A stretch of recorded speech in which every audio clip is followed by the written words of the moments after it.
Empiler des pierres, c'est rigolo et le résultat a l'air cool. Mais il y a bien davantage de choses à savoir sur ce passe-temps. Savais-tu que dès l'Antiquité, les gens empilaient aussi des pierres? Et ils ne le faisaient pas pour avoir des trucs stylés à montrer sur Instagram. Les cairns témoignent des premiers efforts de nos ancêtres en termes de construction. Ils empilaient quelques pierres les unes sur les autres, et bam, ils avaient ça là le début d'une structure en forme d'abri. Les Mongols les utilisèrent dans leurs monuments funéraires. Et au Tibet, ils étaient utilisés dans les cérémonies pour invoquer la bonne fortune et l'harmonie des forces spirituelles.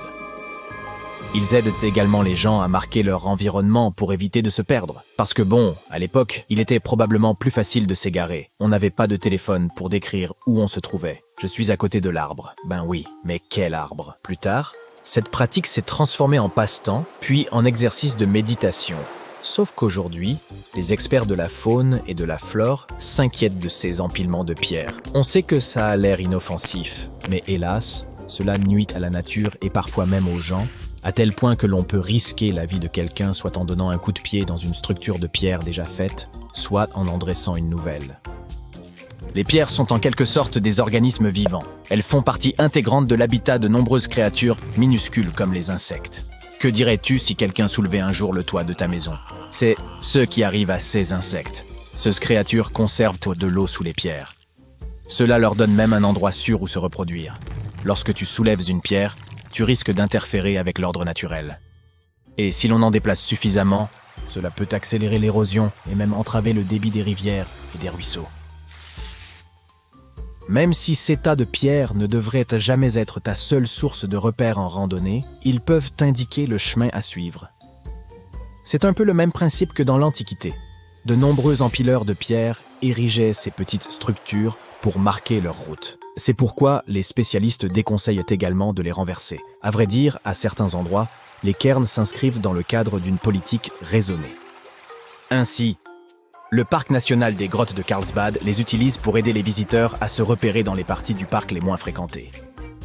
Étant donné que les gardes forestiers de CS Park érigent eux-mêmes les empilements de pierres, lorsque tu construis tes propres cairns, tu risques d'embrouiller les autres promeneurs qui ont désespérément besoin d'un coup de pouce pour retrouver la civilisation. Lis plutôt les règles du site où tu te rends afin de savoir si ces piles de cailloux relèvent d'un système de balisage des itinéraires. Dans certains endroits, il est défendu de faire des tas de pierres.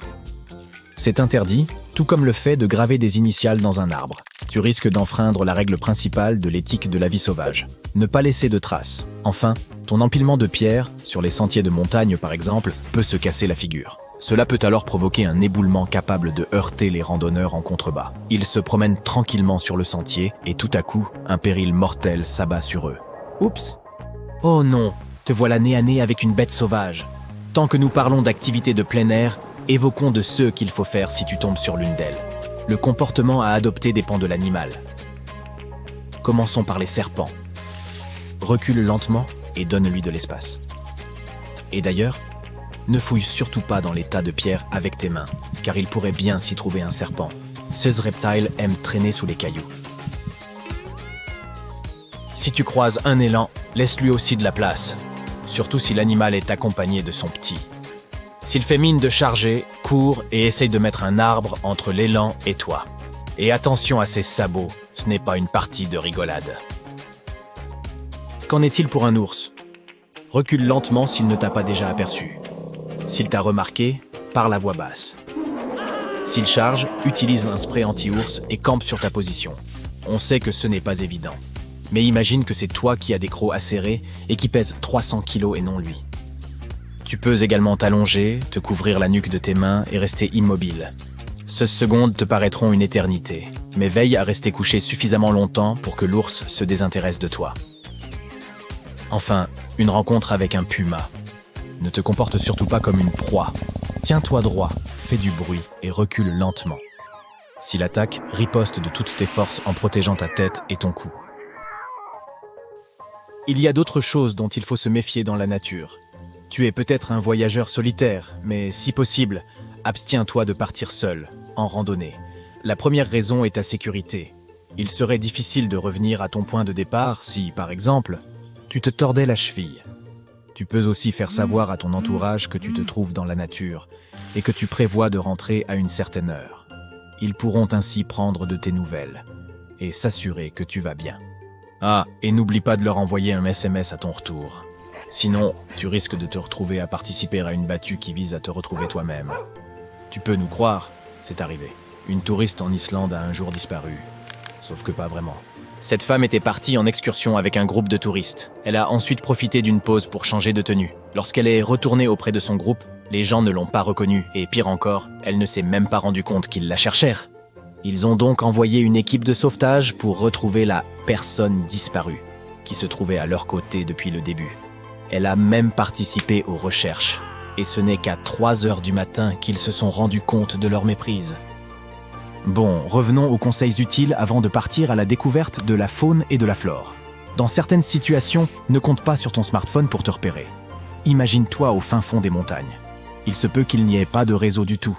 Pour cela, tu peux acheter une balise dotée d'une fonction permettant d'envoyer des messages par satellite. Cela dit, n'hésite pas à investir dans l'équipement nécessaire. Pour les randonneurs, les chaussettes, les sacs à dos et les chaussures sont des éléments clés. Pour l'eau, tu peux te procurer un filtre ou des capsules de purification de l'eau et apprendre à t'en servir comme il faut avant de partir de chez toi. Cette seconde partie s'applique également à d'autres équipements. Imaginons que tu partes camper et que tu testes ton tout nouveau matériel. Toutes les zones ne sont pas dangereuses, mais il est préférable de se renseigner au préalable. Si tu vas camper dans un endroit où il y a des ours à proximité, tu dois faire attention à quelques détails supplémentaires. Tu peux te munir d'un conteneur à l'épreuve des ours pour y stocker ta nourriture. Ne compte pas sur un sac ordinaire que tu aurais suspendu dans un arbre un peu plus loin. Tu pourrais ne pas le retrouver le lendemain matin. Ton repas peut toujours devenir l'en-cas d'un ours. C'est pourquoi il est préférable de stocker la nourriture dans un récipient adapté. Dans certaines zones de camping sauvage, il est même obligatoire d'utiliser de tels récipients. Et il est également judicieux de se munir d'un spray anti-ours. Les ours sont intelligents et déterminés. Ils entrent de plus en plus souvent en contact avec les humains. Cela leur a permis de s'habituer à notre nourriture. Une fois qu'ils ont goûté à nos délicieux 4 heures, ils en redemandent. Hé, pourquoi je m'embêterais à chasser alors que je peux avoir cette délicieuse nourriture sans effort ? Oh, et garde à l'esprit qu'ils ne sont pas uniquement en quête de nourriture dans les réserves naturelles. Si tu stockes des vivres dans ta voiture, c'est toujours un risque. Les ours peuvent en défoncer les vitres, ne serait-ce que pour une canette de soda. Tu te souviens qu'on a dit qu'ils étaient intelligents ? Ils peuvent reconnaître et associer les objets liés à la nourriture. Une glacière, une voiture, une tente. La solution est simple. Ne laisse pas ce genre d'objet dans ta voiture et encore moins dans ta tente. Les animaux sauvages et les oiseaux ne supportent pas les bruits forts. Ne mets donc pas la musique à fond sur tes haut-parleurs. Mais ne porte jamais non plus d'écouteurs, car tu dois toujours tendre l'oreille à ceux qui se trouvent aux alentours. Et s'il y a un éboulement ou un animal à proximité, ne te laisse pas bêtement surprendre par ce casque qui supprime les sons ambiants. Imagine que tu fasses une randonnée en montagne le long d'un sentier étroit. Un autre groupe se trouve devant toi. L'un d'eux veut immortaliser ce moment. Alors il prend une photo tout en marchant. Oups, il glisse et dégringole vers toi. Morale de l'histoire. Arrête-toi à un endroit sûr, prends ta photo et continue à marcher. Tu survis à cet incident photographique et poursuis ta route. Oh, ce sont des baies ? Non, ne mange jamais de fruits sauvages si tu n'es pas sûr à 100% de ce qu'ils sont. Ils peuvent être toxiques. Maintenant que tu sais tout cela, il ne nous reste plus qu'une chose à dire.